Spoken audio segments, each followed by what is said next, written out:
అందరికీ నమస్కారం. ఈరోజు కథ పొంగలి మరియు గాలిపటాల పండుగ. సంక్రాంతి ఉదయం వచ్చింది. చలిమబ్బులు మెల్లగా తొలగిపోయాయి. ఇళ్ల ముందు అందమైన ముగ్గులు వెలిగిపోతున్నాయి. పూలు, దీపాలు వాటిని మరింత అందంగా మార్చాయి. చిన్నారి మీనా జాగ్రత్తగా నడుస్తూ అడిగింది, అమ్మా, ఇన్ని ముగ్గులెందుకు? అమ్మ నవ్వుతూ చెప్పింది, ముగ్గులు మన ఇంటికి శుభం, సంతోషం, మంచి శక్తిని ఆహ్వానిస్తాయి. గ్రామమంతా తీయని బెల్లం, పాలు, బియ్యం వాసనతో నిండిపోయింది. ఇళ్లముందు మట్టి పాత్రల్లో పొంగలి ఉడుకుతోంది. చిన్నారి మీన మంట దగ్గర నిలబడి చూస్తోంది.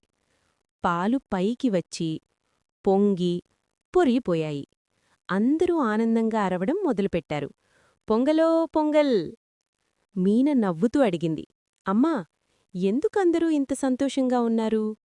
అమ్మ చిరునవ్వుతో చెప్పింది, పొంగలి పొంగి పొర్లితే మన జీవితం కూడా ఆనందంతో నిండాలని అర్థం. అంతలో బయట ఆకాశం మొత్తం రంగురంగుల గాలిపటాలతో నిండిపోయింది. పిల్లలు పరుగులు తీస్తూ, తాళ్లులాగుతూ ఆనందంగా ఆడుతున్నారు. మీన ఆకాశం వైపు చూసి అంది, అమ్మా, ఆకాశం కూడా సంక్రాంతిని జరుపుకుంటోంది. పశువులకు పూలు అలంకరించారు. రైతులు కొత్త బియ్యం తీసుకొచ్చారు. కుటుంబం అంతా కలిసి పొంగలి తిన్నారు. మీన కళ్ళు మూసుకొని అంది, సూర్యుడికి ధన్యవాదాలు, భూమికి ధన్యవాదాలు, రైతులకు ధన్యవాదాలు. ఆ రోజు పొంగలి పళ్ళాలని నింపింది. గాలిపటాలు హృదయాలను నింపాయి.